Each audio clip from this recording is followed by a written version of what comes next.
ओम ज्ञानतिमिरन्धस्य ज्ञानाञ्जनशलाकया चक्षुरुन्मिलितं येन तस्मै श्रीगुरवे नमः। श्रीचैतन्यमनोभीष्टं स्थापितं येन भूतले स्वयं रूपः कदा मह्यं ददाति स्वपदान्तिकं। वन्देऽहं श्रीगुरुं श्रीयुतापदकमलं श्रीगुरून् वैष्णवांश्च श्रीरूपं साग्रजातं सहगण रघुनाथान्वितं तं सजीवं साद्वैतं सावधूतं परिजनसहितं कृष्णचैतन्यदेवं श्रीराधा कृष्णपादान् सहगण ललिता श्रीविशाखान्वितांश्च नमो विष्णुपादाय कृष्णपृष्ठाय भूतले श्रीमते भक्तिवेदान्त स्वामी निति नामिने नमस्ते सारस्वती देवे गौरवाणी प्रचारिणे निर्विशेष शून्यवादी पाश्चात्य देशतारिणे हे कृष्ण करुणा सिंधु दीनबंधु जगतपते गोपेश गोपिका कांत राधा कांत नमोस्तुते तप्त कांचन गौरांगी राधे वृंदावनेश्वरी वृषभानुसुते देवी प्रणमामि हरिप्रिये वाञ्छाकल्पतरुभ्यश्च कृपा सिन्धुभ्यैव च पतितानां पावनेभ्यो वैष्णवेभ्यो नमो नमः। जय श्री कृष्ण चैतन्य प्रभु नित्यानंद श्री अद्वैत गदाधर श्रीवासादि गौर भक्त वृंद हरे कृष्ण कृष्ण कृष्ण हरे हरे हरे राम राम राम हरे हरे। हरे कृष्ण। श्रीमद् भगवद गीता यथारूप श्री श्रीमद श्री भक्तिवेदांत स्वामी प्रभुपाद जी के द्वारा श्री प्रभुपाद की जय। अर्जुन ने अब क्या क्या कहा, इस इतने सारे ये अलग अलग प्रकार से सुनने के बाद अब अर्जुन भी कुछ कहना चाहते हैं। तो अर्जुन अब क्या कह रहे हैं? अर्जुन कहते हैं कि अर्जुन उवाच परम ब्रह्म परम धाम पवित्रम परमं भवान् पुरुषं शाश्वतं दिव्यम् आदिदेवम् अजं विभुम् आहुस्त्वां ऋषयः सर्वे देवर्षि नारदस्तथा असितो देवलो व्यासः स्वयं चैव ब्रवीषि मे। तो ऐसा नहीं है कि अर्जुन को नहीं जानकारी है कि कृष्ण कौन है, कृष्ण भगवान है या नहीं। हम तो अभी तक देखते आ रहे थे कि अर्जुन तो कृष्ण के साथ एक मित्र के समान व्यवहार कर रहा था। महाभारत युद्ध से पहले अर्जुन भगवान कृष्ण के सखा भाव नहीं थे। युद्ध की शुरुआत में भी जो पहला अध्याय हमने देखा भगवद गीता का, उसमें भी अर्जुन ने भगवान को फ्रेंडली ट्रीट किया। इवन इस तरह से ट्रीट किया कि मेरे रथ को आप लेके चलो, रथ को वहां पर खड़े करो, आदेश दे रहे हैं अर्जुन। पर दूसरे अध्याय में जब अर्जुन भगवान को गुरु रूप में स्वीकार किए, तब वहां पर एक थोड़ा सा भाव बदला कि ठीक है, गुरु शिष्य के रूप में चर्चा कर रहे हैं। लेकिन अभी तक ऐसा लगा नहीं कि अर्जुन को ये पता है कि कृष्ण भगवान है। पर अब देखिए यहाँ पर क्या बता रहे हैं अर्जुन। अर्जुन क्या कहते हैं? अर्जुन ने कहा, आप परम भगवान, परम धाम, परम पवित्र, परम सत्य हैं। अच्छा, तो इतने दिन तक आपको नहीं पता था ये बात, अभी कैसे पता चला? आप नित्य दिव्य आदि पुरुष अजन्मा तथा महानतम है। नारद, असित, देवल तथा व्यास जैसे ऋषि आपके इस सत्य की पुष्टि करते हैं और अब आप स्वयं भी मुझसे प्रकट कह रहे हैं। तो चलिए, पहले दो जो लाइन है जो अर्जुन कहते हैं कि आप परम भगवान है, परम धाम है, परम पवित्र है, परम सत्य है, नित्य दिव्य अजन्मा, ये सब कुछ है। ये तो ठीक है, चलो हम समझते हैं कि सातवां आठवां नौवां अध्याय सुनने के बाद कोई भी बोल देगा ऐसा, चलो बोल दिया। लेकिन ये जो अगला लाइन है, जो 13वां श्लोक है कि नारद, असित, देवल तथा व्यास जैसे ऋषि आपके इस सत्य की पुष्टि कर रहे हैं, ये बात कहाँ से पता चली अर्जुन को? इसका मतलब यह है कि अर्जुन को ये पहले से पता था। भगवान के भक्त को भगवान के विषय में जानकारी रहती है, लेकिन भगवान की लीला ये रहती है कि वो अपने भक्तों को उस समय तक भुला के रखते हैं। भगवान अपनी भगवत्ता उनके समक्ष प्रकट नहीं करते और ना ही उनको इस चीज को प्रकट करने देते हैं अपने ऊपर, ताकि वो जो संबंध है वो संबंध में प्राकृतिक संबंध बना रहे। मान लीजिए दो दोस्त हैं, दोनों दोस्तों में अगर ये बात चलता रहे कि एक एक आईएएस ऑफिसर है, कलेक्टर है, और दूसरा एक सामान्य सा व्यक्ति है, पर दोनों बहुत अच्छे दोस्त हैं। अब बार बार अगर ये बात सामने आते रहे कि ये तो कलेक्टर है, ये तो कलेक्टर है, तो फिर उनकी दोस्ती में वो नेचुरलपन नहीं रहेगा, वो प्राकृतिक नहीं रहेगा। तो इसीलिए हो मान लीजिए इन दोनों को नहीं पता, मतलब इसको नहीं पता सामान्य व्यक्ति को कि मेरा जो दोस्त है वो कलेक्टर है, तब तो उसके साथ घूमेगा, उसके कंधे में हाथ डालेगा, उसके घर कभी भी पहुंच जाएगा, कुछ भी कर सकता है। तो उस तरह का फ्रेंडशिप जो है वो नेचुरल है। लेकिन जैसे ही उसे पता चल गया कि ये कोई बड़ा पोस्ट में है, तो वहां पर एक ऑ एंड रेवरेंस बोलते हैं उसको इंग्लिश में, कि एक एक सम्मान, एक ऐश्वर्य वाली भावना आ जाएगी। ओह, मेरा दोस्त तो ऐसा है, मैं उसको भी फोन कर सकता हूँ कि नहीं, क्या पता बिजी हो तो ये भावना नहीं लाने के लिए भगवान कृष्ण अपने भक्तों में, जो अपने निकटतम भक्त होते हैं, उनको ये बात भुला देते हैं कि मैं भगवान हूँ। यही तो बात थी कि यशोदा माता उनको डंडा से पकड़ के मारने का प्रयास किया, उनको बांध दिया। नंद महाराज के पादुका को सिर में उठा के भगवान कृष्ण चलते हुए आते थे। ऐसा क्यों? अगर नंद महाराज को पता होता कि ये भगवान है, पता तो है, लेकिन वो चीज रिवील उस समय पर नहीं है, उस समय पर वो भूले हुए हैं, योग माया के प्रभाव से, भगवान कृष्ण के प्रभाव से। अगर पता होता तो क्या उनको पादुका लाने देते? नहीं। लेकिन एक बार एक घटना ऐसी आई कि नंद महाराज को को वरुण पास में, जब वरुण देव जब स्नान के लिए गए थे, तो वो सही समय नहीं था स्नान करने का, और वो उस समय जब स्नान कर रहे थे तो वरुण पास में वो उनको बांध लिया गया था, और वरुण देवता उनको ले गए थे। तो भगवान कृष्ण उनको वहां पर बचाने के लिए गए थे। तो नंद महाराज तो वहां पर स्तुति भी कर रहे हैं भगवान का कि हाँ, ये तो भगवान है, ये तो परम भगवान, उनके कंट्रोल में सब कुछ है। तो नंद महाराज को भी पता है, पिता को पता है कि पुत्र मेरा जो है वो साधारण कोई नहीं है, भगवान है। तो फिर इतना दिन इतना ये एक्टिंग चल रहा था क्या? वो एक्टिंग में नहीं है, वो भी नेचुरल है, वो भी प्राकृत है, प्राकृतिक है कि हाँ ये भगवान नहीं है। और ये जानना कि ये भगवान है भी प्राकृतिक है। आप बोलेंगे दोनों कैसे प्राकृतिक होगा? या तो आपको ये पता है कि भगवान है या नहीं पता है, दोनों कैसे होगा? तो यही चीज भगवान की स्पेशल जो शक्ति है, योग माया का प्रभाव है, इसी के यही चीज हम नहीं समझ सकते। ये आध्यात्मिक जगत में एक विशेष प्रभाव है भगवान का, भगवान भुला देते हैं। पर अब देखिए अर्जुन को यहाँ पर सब कुछ पता है। अर्जुन प्रमाण देकर कह रहे हैं कि भाई हो सकता है अब कलयुग आने वाला है, हर बात पे लोग गवाह मांगते हैं, साक्षी मांगते हैं, सबूत चाहिए, सबूत चाहिए। तो अर्जुन भी सबूत के साथ बता रहे हैं। क्या गवाह है? कि नारद, असित, देवल तथा व्यास जैसे ऋषि इस बात की पुष्टि करते हैं। ऐसा नहीं कि आपने बोल दिया कि आप भगवान है तो सब मान लिए, नहीं नहीं। ये बड़े बड़े जो ऋषि हैं, महात्मा हैं, ये भी मानते हैं कि आप भगवान है। यहाँ पर अर्जुन कृष्ण की कृपा से ही अपने विचार व्यक्त करता है। देखिए, भगवान कृष्ण की कृपा हुई तब अर्जुन अपने विचार व्यक्त कर रहा है। यदि हम भगवद गीता को समझना चाहते हैं तो हमें इन दोनों श्लोकों के कथनों को स्वीकार करना होगा। यह परंपरा प्रणाली कहलाती है, अर्थात गुरु परंपरा को मानना। अर्जुन ने भगवान कृष्ण से सुना, अब अर्जुन अपने विचार व्यक्त कर रहा है, वो विचार कि भगवान कृष्ण कैसे भगवान है और कौन कौन लोग उनको मानते हैं। अब यही चीज अगर हम लोग भी स्वीकार करेंगे तो हम भगवद गीता को बड़ी आसानी से समझ सकते हैं।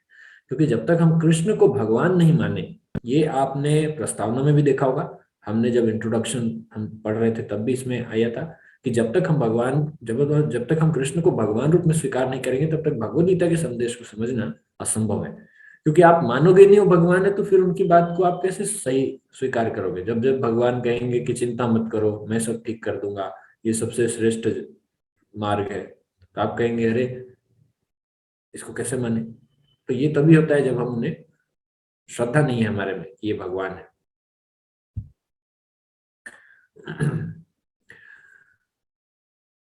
सर्वमेतदृतं मन्ये यन्मां वदसि केशव, नहि ते भगवन् व्यक्तिं विदुर्देवा न दानवाः। हे कृष्ण, आपने मुझसे जो कुछ कहा है उसे मैं पूर्णतया सत्य मानता हूँ। सर्वम एतद ऋतम मन्ये, मैं सबको सत्य मानता हूँ। हे प्रभु, न तो देवतागण न असुर गण ही आपके स्वरूप को समझ सकते हैं। तो भगवान ने थोड़ा देर पहले बताया था, न ते विदुर सुरगण, कि बड़े बड़े विद्वान लोग, देवता लोग, गंधर्व, दानव, ये लोग भी मेरे बारे में नहीं समझ सकते। तो अर्जुन उसी बात को अब अनुमोदित कर रहे हैं, कह रहे हैं कि हाँ मैं सब सत्य मानता हूँ, कोई भी आपके स्वरूप को नहीं समझ सकता। हमें चाहिए कि अर्जुन का हम अनुसरण करें, जिसने कृष्ण की सारी बातें जान ली।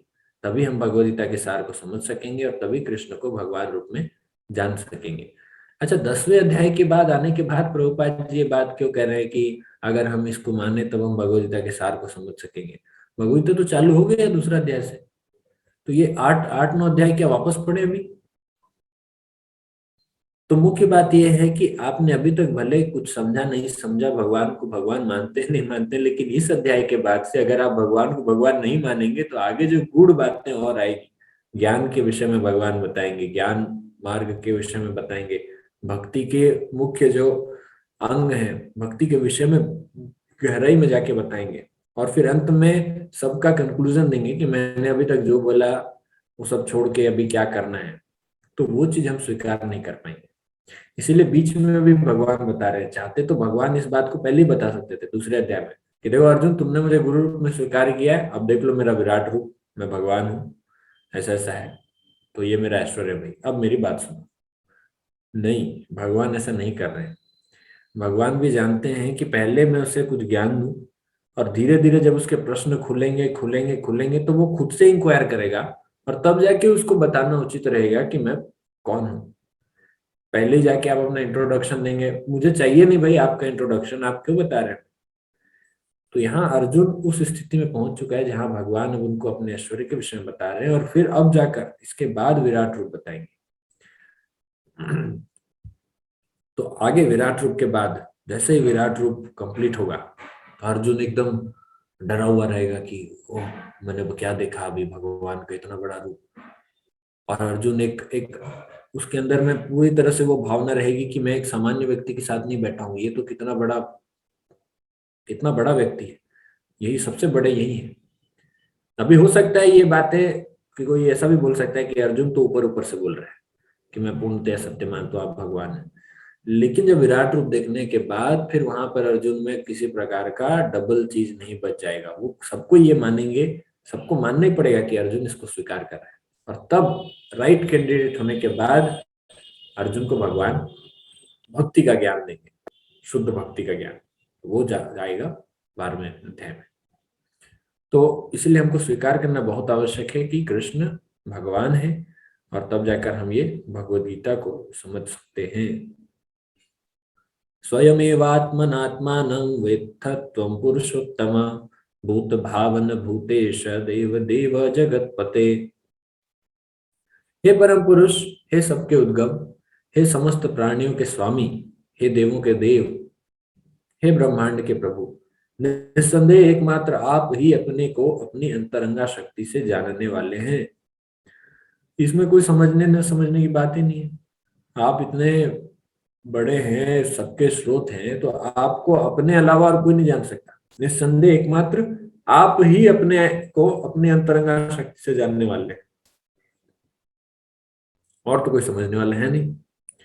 आप क्योंकि उद्गम है, समस्त प्राणियों के स्वामी है, देवों के देव हैं, ब्रह्मांड के प्रभु। तो देवों के देव महादेव भी बोलते हैं, आजकल सीरियल आता था देवों के देव महादेव।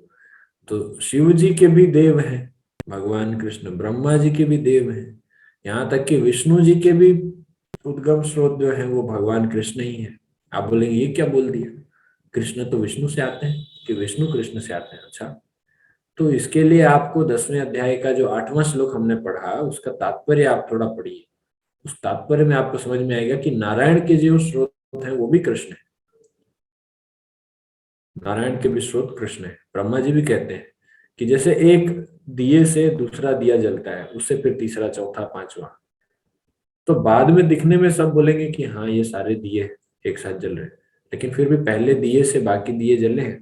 तो ये जो फर्स्ट जो लैंप है वो कृष्ण है, और उसके बाद बाकी जो विष्णु तत्व हैं, जितने अलग अलग विष्णु हैं, वो सभी विष्णु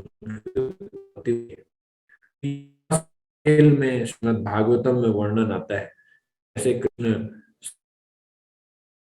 स्तुति है।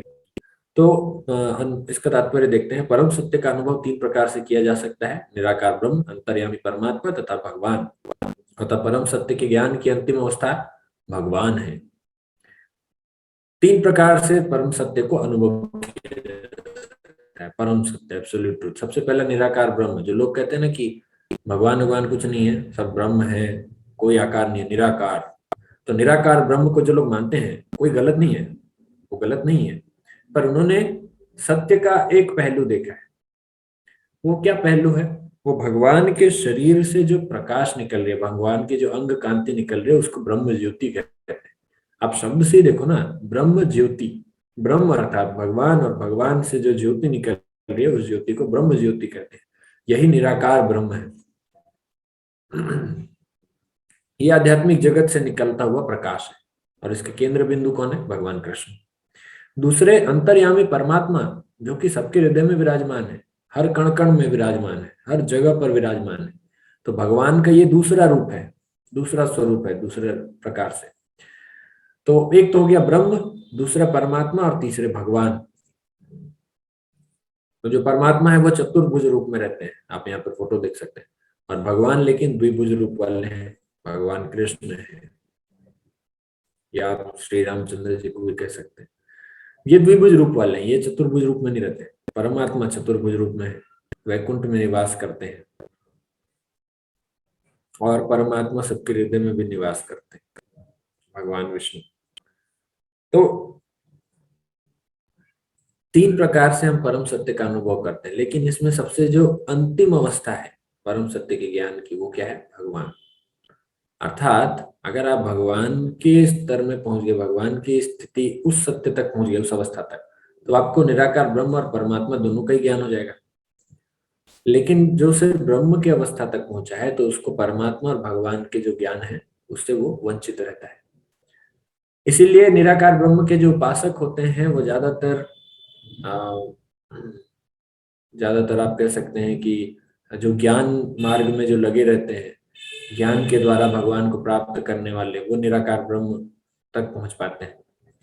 जो ध्यान के माध्यम से भगवान को, योग के माध्यम से ध्यान के द्वारा भगवान को अपने हृदय में उनका स्मरण करने का, चिंतन करने का प्रयास करते हैं, वो परमात्मा स्तर तक पहुंच पाते हैं। परंतु भगवान की भक्ति के द्वारा हम भगवान के अवस्था को समझ पाएंगे। भगवान की अवस्था को समझना बड़ा कठिन है, क्योंकि भगवान के क्रियाकलाप ही ऐसे होते हैं कि वो समझ में नहीं आते। तो जब तक भक्तों की कृपा ना हो तब तक भगवान को समझना कठिन है। 16वां श्लोक। वक्तु वक्तुमर्हस्य शीर्षेण दिव्या ह्यात्म विभूतयः याभिर्विभूतिभिर्लोकान् इमां त्वं वाप्य तिष्ठसि।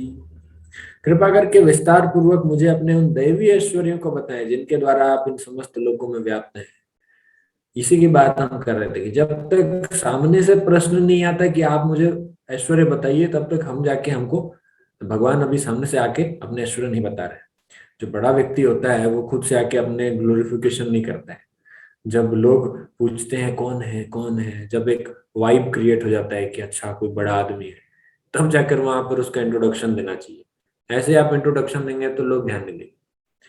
तो यहाँ पर अब सारा एक एक अटेंशन क्रिएट हो चुका है। अभी अर्जुन ये जिज्ञासु है जानने के लिए कि मैं समझ गया हूँ आप भगवान है, अब मुझे ये बताइए कि आपके जो दैवी ऐश्वर्य हैं वो कैसे कार्य करते हैं इस संसार में, वो इस लोकों में कैसे कैसे व्याप्त है, वो थोड़ा डिटेल में बताइए। कथम विद्यामहं योगिं त्वां सदा परिचिन्तयन् केषु केषु च भावेषु चिन्त्योऽसि भगवन्मया। हे कृष्ण, हे परम योगी, मैं किस तरह आपका निरंतर चिंतन करूं और आपको कैसे जानूं? हे भगवान, आपका स्मरण किन किन रूपों में किया जाए? तो अर्जुन अब यहाँ पर पूछ रहे हैं आपको स्मरण करने का कैसा तरीका है। कई बार लोग पूछते हैं कि भगवान को हम कैसे देखें, कैसे चिंतन करें। हम तो जैसे ही कृष्ण सोचते हैं प्रभु जी, तो हमको तो वो सीरियल वाले कृष्ण याद आते हैं, हमको तो वो राधा कृष्ण सीरियल वाले कृष्ण आते हैं, याद आते हैं। हमको तो वो मंदिर हम जाते हैं ना, वहां के जो विग्रह हैं वो याद आते हैं। तो हम भगवान को कौन सा वाला रूप हमको याद करें? तो ये सारा टेंशन, ये सारा झमेला हटाने के लिए अर्जुन पहले से प्रश्न पूछ रहे हैं कि भगवान आपका निरंतर चिंतन किस तरह से करें, कैसे समझें आपको, कैसे जाने, और आपका स्मरण किन किन रूपों में करें, क्योंकि आपकी तो ऐश्वर्य तो सभी जगह फैली हुई है। तो आप उसको किस तरह से, हम उसको कैसे करें? तो ये बेस्ट तरीका है। सीधी बात भगवान के साथ, भगवान बता रहे कि भाई क्या करना है, कैसे कैसे इन सारी चीजों का सॉल्यूशन देना है।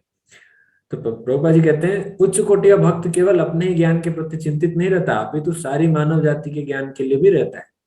अर्जुन को क्या दिक्कत है, तो सामने भगवान खड़े हैं, उनको चिंतन करने की आवश्यकता है। जब जब अर्जुन तकलीफ में आए, भगवान तो सामने आ गए। तो अर्जुन के लिए ये प्रश्न नहीं है कि मैं कैसे कैसे आपका चिंतन करूं, क्या जरूरत है। जब मन किया, भगवान और अर्जुन तो साथ में एक ही पे सोते थे। जब युद्ध के समय में दोनों मित्र हैं, घने मित्र हैं, साथ में सोते थे। तो अर्जुन के लिए प्रश्न है नहीं, आप समझिए ये प्रश्न किसके लिए है? हमारे लिए। और अगर हम ही भगवत गीता नहीं पढ़ेंगे तो फिर क्या फायदा। ये पूरा भगवत गीता का जो कह सकते हैं ये दृश्य जो तैयार किया गया है, ये जो चर्चा हो रही है, ये सब चर्चा दृश्य सब हमारे लिए बना है, और किसी के लिए नहीं है। तो वो सारी मानव जाति के लिए चिंता करता है एक उच्च कोटि का भक्त। अतः अर्जुन वैष्णव या भक्त होने के कारण अपने दयालु भाव से सामान्य जनों के लिए भगवान के सर्वव्यापक रूप के ज्ञान का द्वार खोल रहा है। अर्जुन हम सब के लिए वो द्वार खोल रहे हैं जिसके द्वारा हम भगवान को समझ सके, भगवान का चिंतन कर सके। तो भगवान को भी बहुत अच्छा लगता है जब कोई इस तरह से प्रश्न पूछता है। जो खाली सिर्फ अपने स्वार्थ के लिए भगवान के पास जाता है, कोई दिक्कत नहीं है, भगवान को वो भी पसंद है कि कम से कम आप भगवान के पास आए तो। अकामो सर्व कामो वा मोक्ष काम उदार तीव्रेण भक्ति योगेन। तो अकामो सर्व कामो, पहला जो लाइन है मैं उसकी बात कर रहा हूँ। चाहे आप में किसी प्रकार की इच्छा हो या भरपूर इच्छा हो, अकामो मतलब कोई इच्छा ना हो, सर्व कामो मतलब सारी इच्छाएं, सब दुनिया भर की नाना प्रकार की इच्छा। अकामो सर्व कामो मोक्ष काम उदार, या तो मुक्ति की इच्छा है, कैसी भी स्थिति में आप भगवान के पास जाइए, भगवान सब चीज को उलट पलट के जो भी सही करना है आपके लिए, जो आपके लिए सही है आपको देंगे भी। और आपके लिए जो ज्यादा जरूरी चीज है वो भी आपको देते हुए आपको भक्ति में लगा देंगे। तो चाहे हम ऐसी स्थिति में जाए या फिर, वो तो अपना स्वार्थ हो गया, लेकिन अर्जुन जैसे भक्त है वो दूसरों के लिए सोच रहे हैं। अब अर्जुन युद्ध भूमि में, तुमको लड़ने के लिए गए हो, तुम वहां पे दूसरों के लिए क्वेश्चन पूछ रहे हो कि कौन सा तरीका है। तो क्योंकि ये सेटअप ही बनाया गया है ना हमारे लिए, ऐसी स्थिति में बैठकर अगर कोई दूसरों के विषय में चिंता कर सकता है, तो हम तो सुख सुविधा में बैठकर क्या हम लोग दूसरे के विषय में नहीं सोच सकते? हम अपने विषय में भी सोचे, दूसरों के लिए भी सोचे और प्रचार करें। इसीलिए भगवान का ये अंतिम उपदेश भगवद गीता में आएगा, याद रखिएगा कि प्रचार सबसे महत्वपूर्ण सेवा है। हर छोटी छोटी बातों में आप इसको ध्यान से समझते जाइए कि क्यों प्रचार के लिए इतना बल दिया गया है। अर्जुन भी युद्ध भूमि में टेंशन में है, फिर भी दूसरों के लिए सोच रहा है, फिर भी प्रचार के लिए उसका मन लगा हुआ है।